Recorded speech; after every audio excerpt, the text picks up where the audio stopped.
Eu deixei duas perguntas para vocês ontem. Eu vou responder a segunda delas, tá certo?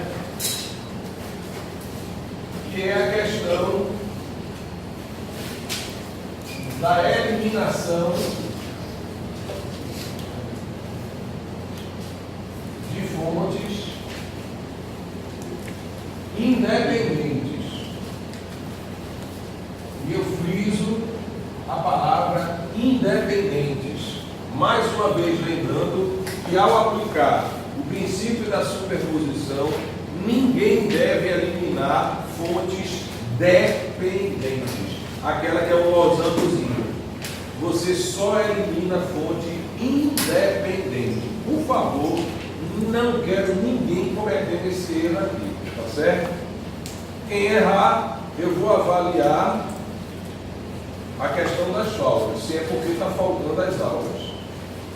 Se não for isso, eu vou chamar para conversar, para entender o que foi que eu falei que a pessoa não conseguiu entender. Porque aí eu preciso mudar o meu jeito de fazer, porque eu não estou sendo compreendido quando eu estou falando, né? Então, eu vou mexer muito nisso. Então, quem errar essas coisas, eu vou chamar, ó, venha conversar comigo. Você assistiu às aulas? Assisti. Então, o que foi que eu falei que você não entendeu? Então, eu vou falar, vou fazer questão disso, porque todo semestre é. E como agora eu estou cobrando presença, eu não admito que seja aquele cara que não vinha para as aulas. Porque antigamente, precisa vir para as aulas, não vem para só fazer as provas. Mas agora eu estou exigindo a presença. Então, não tem motivo por que a pessoa erre esse negócio. Se ela está errando, é porque alguma coisa não ficou entendida. Eu não pude explicar direito. Então, eu preciso melhorar a minha forma de falar. Então, é isso que eu quero, na verdade, comigo. Não quero chamar a atenção de ninguém. Apenas perguntar ao aluno o que foi que ele não entendeu o que eu falei, para eu poder mudar a forma de falar da próxima vez que eu falar esse assunto para futuros alunos, né? Então eu só elimino fonte independente. Então quando eu tenho uma fonte de tensão,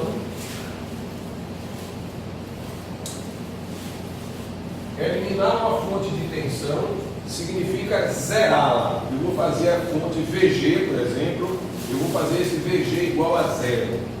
Fazer uma tensão nula significa trocar, substituir a fonte independente de tensão por um curto-circuito. Então, para eliminar uma fonte de tensão independente, nós trocamos a fonte por um curto-circuito. Ok? Por outro lado, para nós eliminarmos uma fonte de corrente independente, nós vamos zerar a fonte de corrente IG, por exemplo. Para zerar uma corrente, eu devo substituir a fonte por um circuito aberto, porque onde tem circuito aberto não passa corrente. Então a fonte de corrente é eliminada trocando por um circuito aberto. Ok? Alguma dúvida? Então é assim que a gente elimina fontes independentes e apenas as independentes. Não eliminamos fontes dependentes, tá certo? Se por acaso elas existirem, vocês viram ontem, elas vão fazer parte de todos os circuitos individuais. Ok? A segunda pergunta que eu deixei foi justamente depois que você monta um circuito para cada fonte independente, você vai obter uma resposta. Eu falei ontem em calcular as tensões V1 obtidas a partir do circuito 1, V2 obtidas a partir do circuito 2 e V3 obtida a partir do circuito 3. Lembrando que o problema que eu coloquei ontem como exemplo eram 3 fontes independentes e uma fonte dependente. Então, no circuito 1, eu tinha a primeira das fontes independentes mais a fonte dependente. No segundo circuito eu tinha a segunda fonte independente mais a fonte dependente. E no terceiro circuito eu tinha a terceira das fontes independentes mais a fonte dependente. Então observe que a fonte dependente participou dos três circuitos. No circuito 1, usei somente a fonte 1, eliminei a fonte 2 e a fonte 3, usando essas formas de eliminação. No circuito 2, eu usei somente a fonte independente 2, eliminei a 1 e a 3 desse jeito. E no circuito 3, usei somente a fonte 3 e eliminei a 1 e a 2 desse jeito aqui. A fonte dependente, volto a lembrar, participou dos três circuitos. E aí nós encontramos três respostas.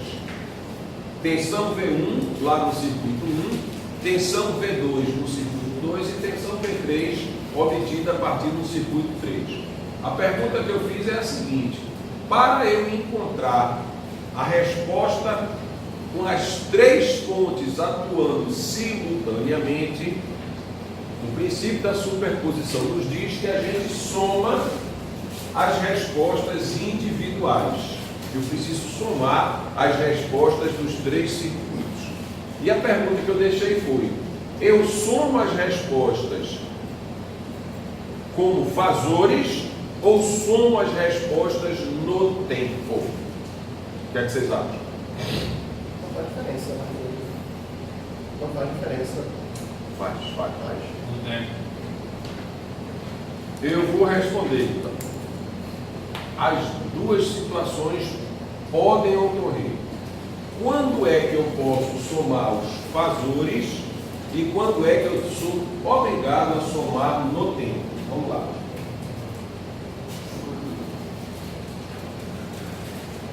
Quando as fontes são senoidais de mesma frequência, porque vocês viram que o princípio da superposição sempre pode ser usado quando a gente tem mais de uma fonte, mesmo que essas fontes sejam senoidais de mesma frequência. Eu posso usar a superposição. Então, nesse caso, que as fontes são senoidais de mesma frequência, podem ser somadas as respostas fasoriais. Então, nesse caso, e só nesse caso, a gente pode somar os fazores. Porque aí, na hora que for transformar para o tempo, a frequência é a mesma. Então, imediatamente eu já faço a transformação para o tempo.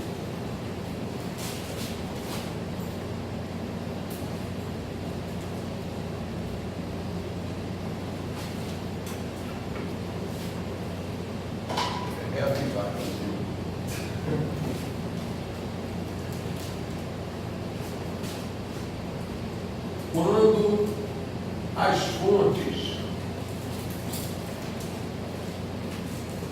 forem senoidais de frequências diferentes,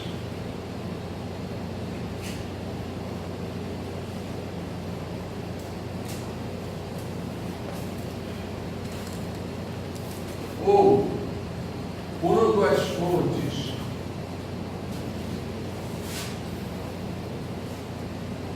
forem naturezas diferentes, aquilo que eu disse ontem a vocês, uma constante, a outra senoidal.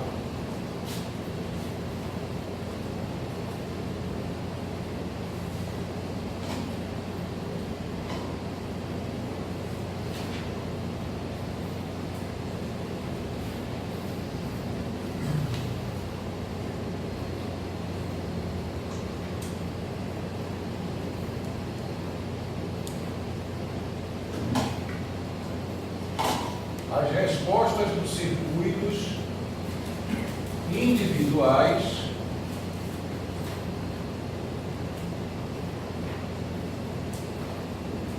devem ser somadas como funções no tempo. Tá certo?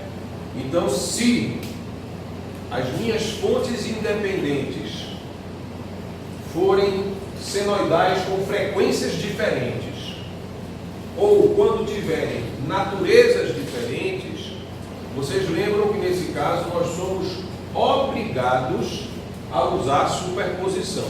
Obrigado, eu tenho que fazer por superposição, senão está errado.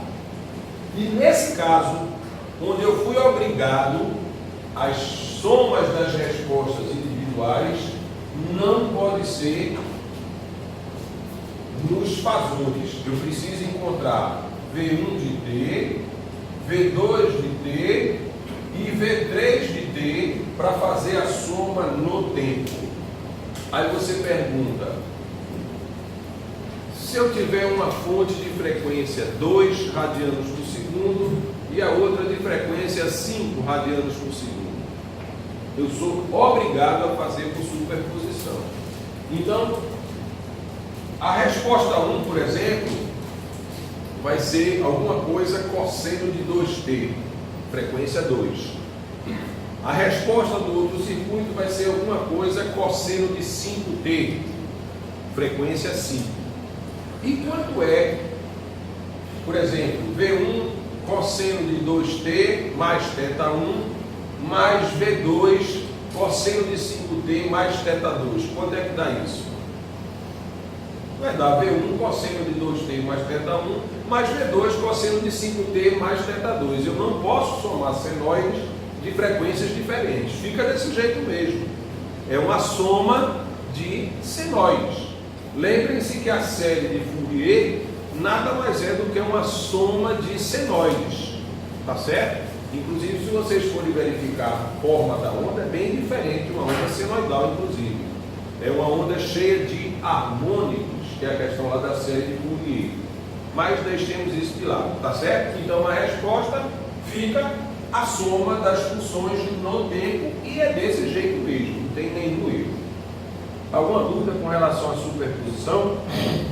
Então vamos trabalhar com um exemplo agora, certo?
Bom, nós estamos querendo determinar essa corrente I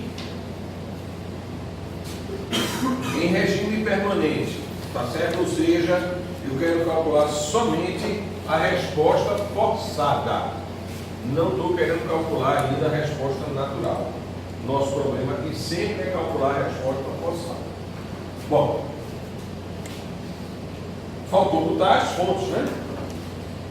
Nosso VG vale 5, cosseno de 2t volts, e o nosso IG vale 4 amperes. Tá legal? O nosso IG vale 4 amperes. Bom, como vocês observam, uma das fontes são duas fontes independentes. Não tem nenhuma fonte dependente aí no meio. Aí eu vou analisar se eu posso trabalhar com as duas simultaneamente ou se eu serei obrigado a usar superposição. Usar superposição numa hora dessa sempre é possível, sempre. Mas eu vou analisar a estrutura das duas fontes para saber se eu posso trabalhar com as duas simultaneamente. E aí eu me deparo com algo desse tipo. 5 cosseno de 2t e 4. Uma senoidal, a outra constante. Nesse caso, nós somos obrigados a trabalhar com o princípio da superposição. Não tem outra forma de fazer esse problema, a não ser que eu volte para a análise no tempo. Aí é possível.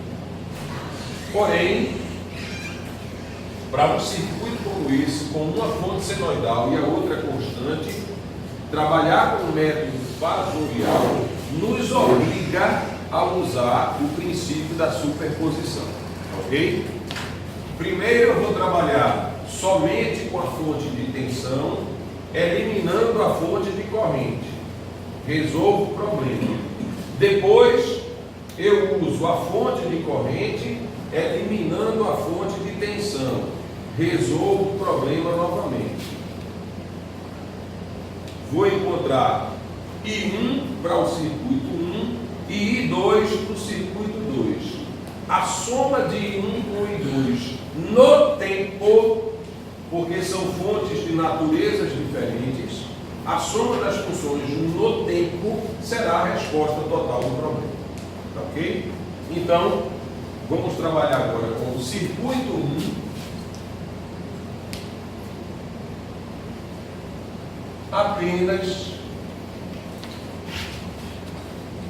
a fonte de tensão. Vou eliminar a fonte de corrente, essa que aqui está.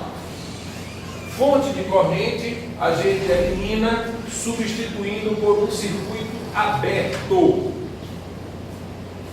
Então, o meu circuito será esse aqui. Eu vou fazer novamente o circuito original, sem a fonte, para depois fazer o nosso circuito fasorial, tá certo?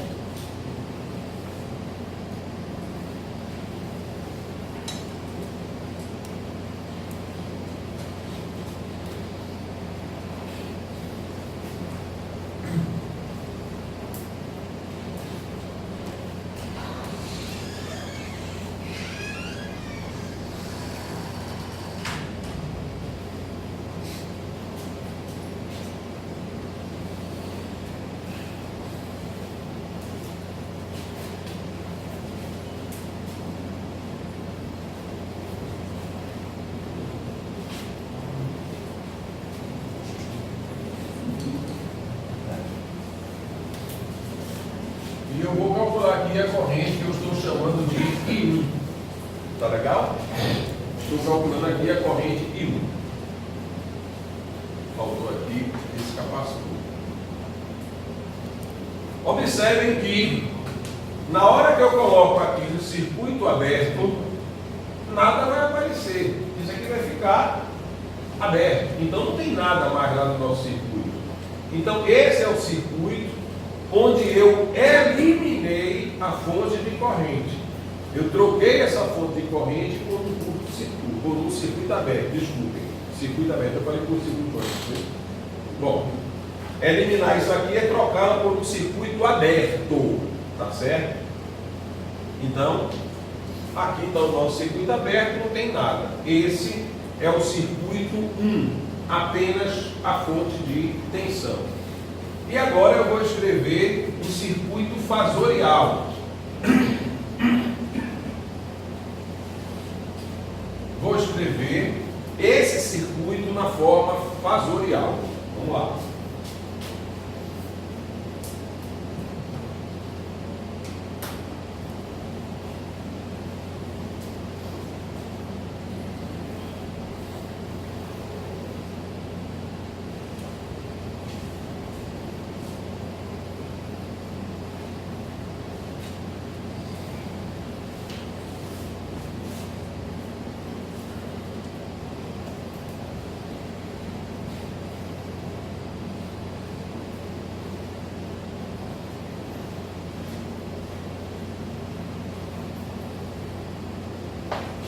Bom, então aí está a estrutura do circuito, onde a minha fonte VG virou fasor VG.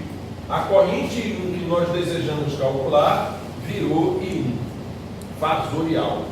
Agora eu vou mexer nos elementos passivos, nas impedâncias.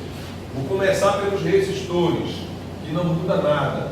Aqui é 3, aqui é 1. Agora eu vou para os indutores. A impedância do indutor é J ômega L. Ômega é 2 radianos por segundo para a fonte de tensão. Então eu vou ficar com J vezes ômega vezes L, com 1 Henry, aqui vai ser J vezes 2, ou 2J, tanto faz. Aqui em cima, essa indutância, 1 sobre 2 Henrys, J vezes ômega vezes L, vai sobrar apenas J. E finalmente os capacitores. Capacitor eu vou ter menos J sobre ômega C. Menos J sobre ômega vezes C igual a 1 meio, como o ômega é 2, aqui vai ficar menos J. E esse último capacitor aqui, 1 sobre 4, menos J sobre ômega vezes C, vai ficar menos J vezes 2 vezes 1 quarto, aqui vai ficar menos J vezes 2. Tranquilos? E eu desejo calcular essa corrente I. Esse tipo de circuito, pessoal, a gente, se quiser, pode fazer por uma análise de malhas, pode fazer por uma análise de nós. Porém, eu posso fazer diretamente pelas leis de Kirchhoff. Já que não tem fonte independente aqui dentro, eu posso fazer associação série paralelo de resistores. Então eu posso fazer esses dois em paralelo, depois em série com esse, depois em paralelo com esse, depois em série com esses dois, e vou montar um circuito bem simples com uma fonte de tensão e uma impedância equivalente total. É mais fácil fazer assim. Porém, se você quiser fazer por malha, se você quiser fazer por nó, é possível, tranquilamente, não tem nenhum problema. Pode fazer desse jeito. Vamos lá. Fazendo paralelo desses dois aqui. Então vamos lá. Chamado de Z1. Z1 vai ser o produto J vezes menos J2 dividido pela soma J menos J2. Então aqui vai ser 2 sobre menos J, que é igual a J vezes 2. Como eu disse a vocês desde o início do curso, é esse tipo de familiaridade que eu quero que vocês tenham com os números complexos. Faz um negócio desse sem se preocupar. Essa semana eu recebi a informação de que os alunos estavam saindo do ciclo básico, já no terceiro período. O básico termina no Quarto período, não, mas era antes de terminar o básico, mas não sei se era no segundo. Onde me falaram, olha, os alunos não sabem números complexos. E tudo bem que eles não pagaram ainda, era no momento não pagar ainda complementos de matemática, mas número complexo é um assunto do ensino médio. Faz parte da vida de vocês, desde que vocês fizerem o vestibular, Enem, o que é que vocês tenham feito. Então, número complexo é algo que tem que fazer parte da vida de vocês. Ah, não tem vestibular mais? Não tem mais, não. Eu pensei ao mesmo tempo, porque não tinha vestibular e não vai. Sério? Ah, essa para mim é novidade, eu não sabia disso. Quer dizer que não se dá mais não se dá número complexo no ensino médio, mas não. Vixe, Maria, o negócio está ficando complicado. E agora com essa reforma que eles estão aí, o aluno que quer, né? Então, pessoal, vocês de engenharia, se não dominam isso, procurem trabalhar fortemente com número complexo. Faz parte da nossa vida. O número complexo simplifica muito a vida de um engenheiro eletricista, principalmente. Porque muitos assuntos a gente simplifica usando número complexo. Quer uma coisa mais bonita do que isso? Em vez de usar uma função senoidal, eu trabalhar com uma função constante, isso é belíssimo um negócio desse, é muito mais simples. O preço que eu preciso pagar, obviamente, é que esse número constante não é um número só, ele tem duas partes, parte real e parte imaginária, ou módulo e fase. Porém, venhamos e convenhamos, trabalhar com um número constante é muito mais fácil do que trabalhar com um negócio desse. Uma função que fica o tempo todo, vai e vem do tempo, é muito mais fácil trabalhar com um negócio constante. E aí o preço que a gente precisa pagar é que esse número é complexo. Então, é essa familiaridade que eu quero que vocês tenham com o número complexo, tá certo? Então, aquele camarada que está na dúvida, que não sei o quê, tá certo? Estude o número complexo, porque precisa disso aí. Diz aí. Eu não entendi porque o horizonte, aquele J quadrado não vai dar. Não, não é J ao quadrado, não, é menos J vezes 2. Ah, Tá certo? Toda vez que eu boto, não é ao quadrado não. Quando for ao quadrado eu faço assim, ó. Tá certo? Pequenininho, que é para diferenciar bem. Se eu estou botando ele grande do lado, é J vezes 2, tá? Eu vou depois mudar o meu G, porque eu me familiarizei, sempre trabalhei assim. O número complexo é A mais JB, então eu sempre boto o J na frente. Mas quem gosta, pode ser o contrário também, mas isso é eu só sei. Aí realmente às vezes o cara fica na dúvida, né? Se é J vezes 2, já vai ficar J vezes menos J é 1, né? Vai ficar menos J ao quadrado, né? Como J ao quadrado é menos 1, por menos vai ficar 1, mas sobra só o 2. J menos J2 é menos J. Aí 1 sobre menos J é J no numerador. Porque aqui você pode multiplicar e dividir pelo conjugado, né, para tirar esse J do denominador e tal. Mas é bom já decorar isso. Ó. 1 sobre J é menos J e 1 sobre menos J é mais J. Vamos lá. Aí agora o que é que eu vou fazer? Eu vou fazer esse em série com esse aqui. Vou calcular o meu Z2, que vai ser esse J vezes 2 mais 1, que é esse 1 que está aqui. Eles estão em série. Quando está em série, eu posso somá-los. Tá legal? Moça, professor, não eu. Você pensa que eu não toco, né? Você estava crente que eu não vai ter nota tanta gente. Eu também não fiz chamada outra, mas eu sei que você não fez. Vou mudar sua nota hoje. Tá bom? Z3 agora. Eu vou fazer esses dois em série, o Z2, né? Em paralelo com menos J. Esses daqui estão em paralelo com esse.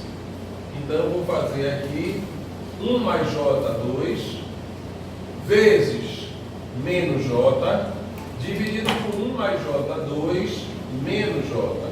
É o produto dos dois pela soma, quando eu estou trabalhando com números,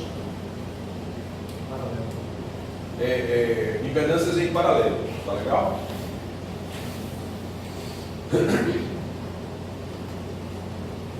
Bom, fazendo aqui eu vou ficar com 2 menos J dividido por 1 mais J.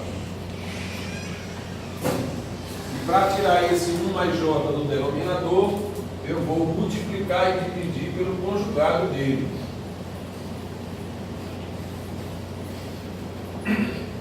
Ok?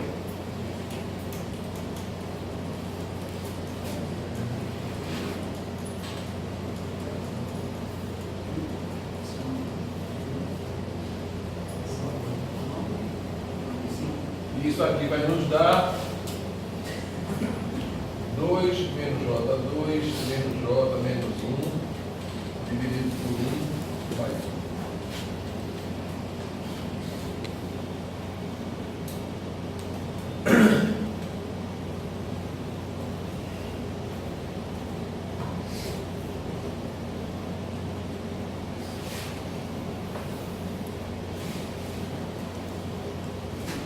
E encontramos a nossa impedância aí Z3.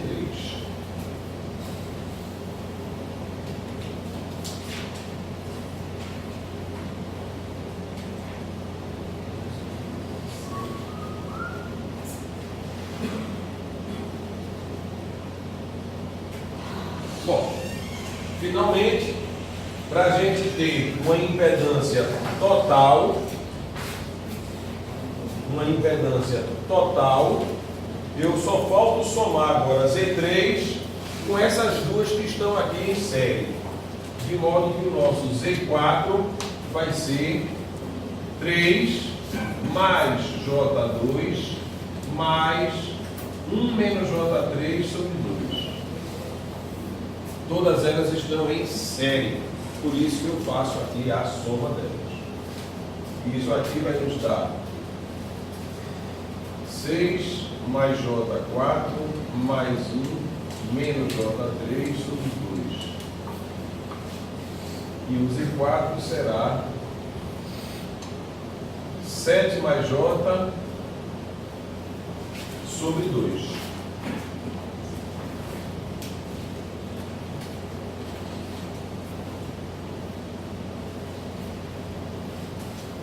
E o nosso circuito ficou resumido a esse aqui, ó.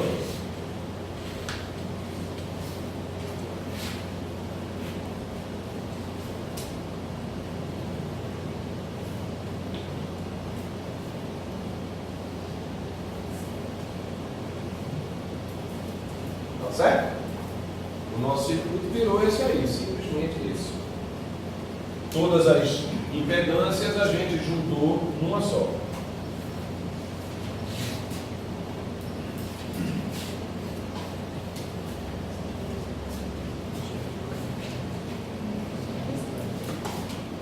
A relação que eu tenho é que VG será igual a Z4 vezes I1.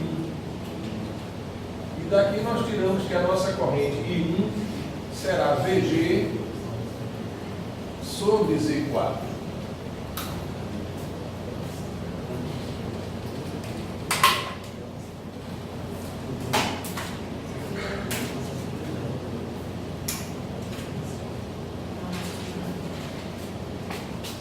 Então, I1, VG fasorial, eu não escrevi aqui, mas vamos colocá-lo. VG 5 com a fase 0, concordam? Então aqui vai ser simplesmente 5 e aqui embaixo vai ser 7 mais J sobre 2, o que vai nos dar aqui 10 sobre 7 mais J.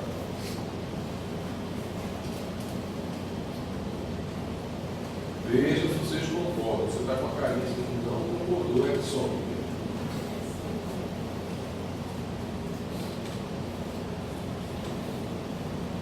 Nesse momento, pessoal, tem gente que pega, multiplica e divide aqui por 7 menos J. Não está errado não, pode fazer.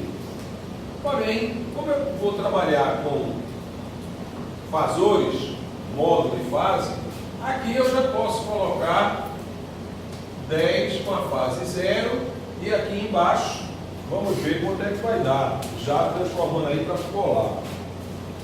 Eu não tenho, mas a gente pega a máquina e faz isso agora.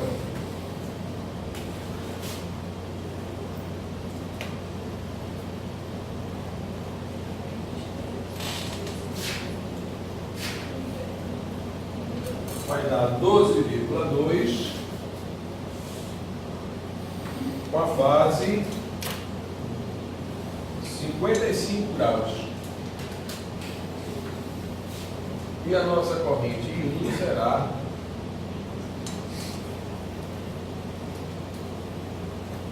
0,8 aproximadamente 52, com a fase menos 55 graus.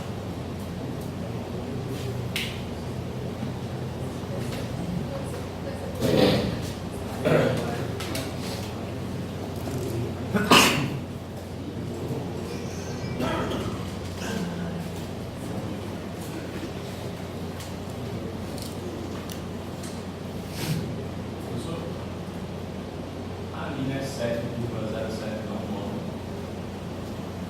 E polar, da retornar. Deixa eu ver aqui, deixa eu ver que eu acho que tem alguma coisa troncha aqui no meio. Peraí, viu? Eu acho que eu escrevi o número, eu fiz a transformação errada. Peraí, só um minuto. 7, vírgula. Eu mudei em vez de 7 e 1, eu mudei 7 e 10. Tá joia, né? Muito obrigado. Está errado aqui.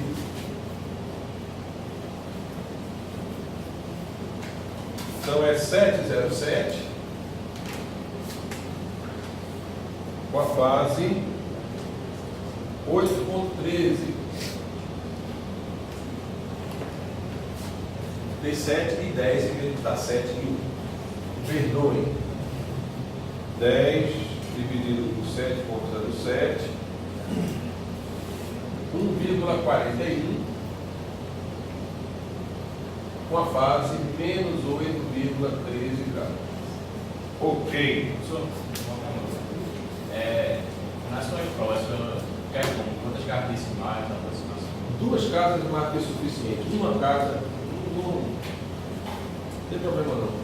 Quanto vocês quiserem, não sou muito exigente com relação a isso. Não. Às vezes você encontra 4,9, agora volta 5. Tá certo. Tá? Não sou exigente com relação a isso não.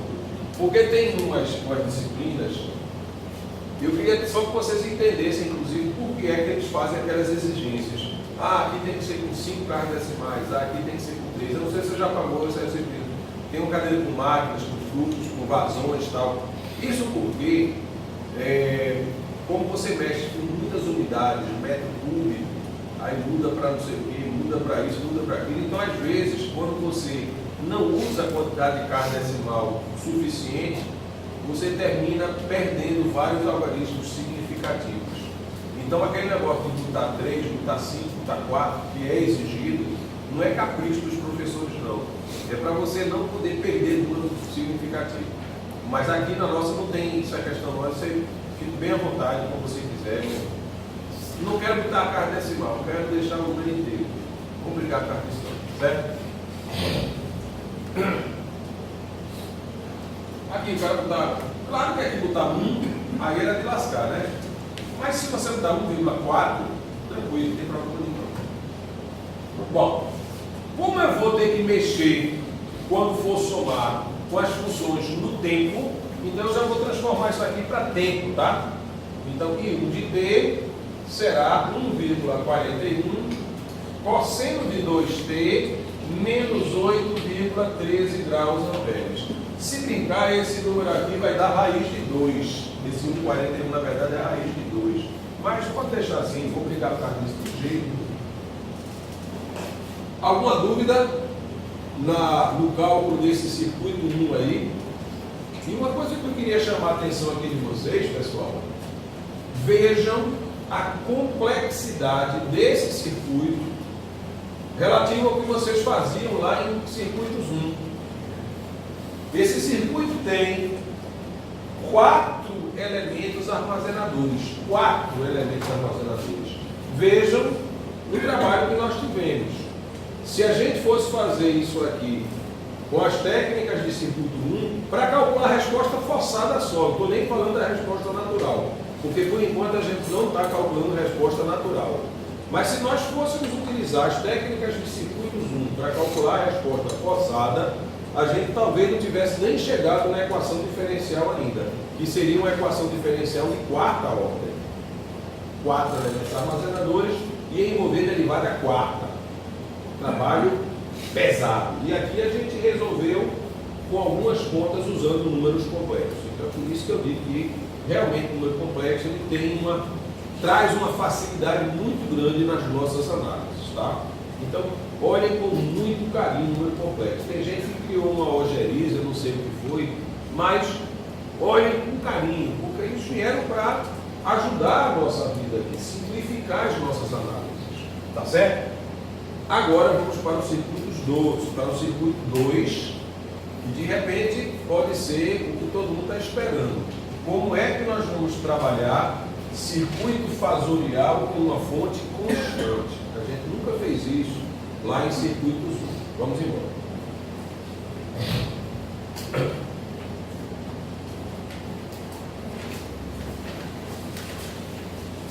Pessoal, lembra que na próxima sexta, não. Não, vou lembrar. Na próxima sexta, eu não vou poder vir. Essa próxima sexta. É o quê? É o quê?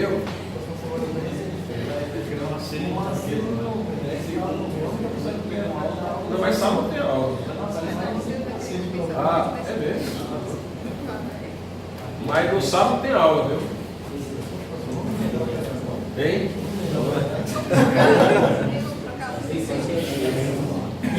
É melhor o senhor faltar o sábado e na sexta eu vou nessa frente.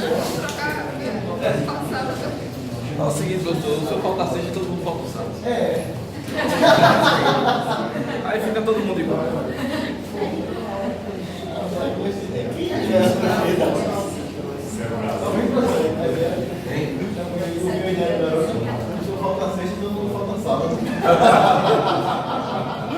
Deixa só a câmera.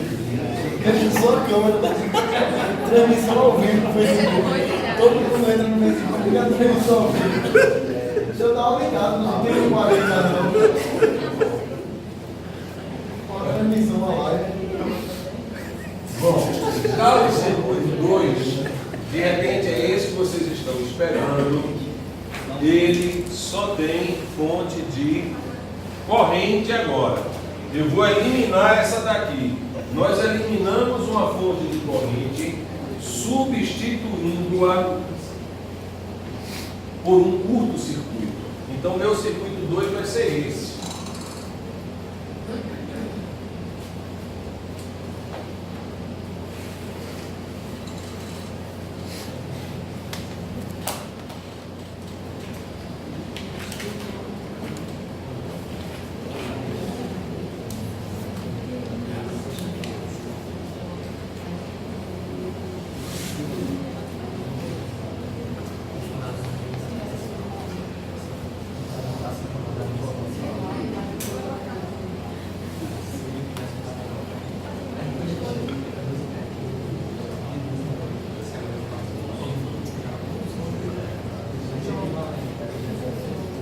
E a corrente que eu quero calcular agora é essa, ó, I2.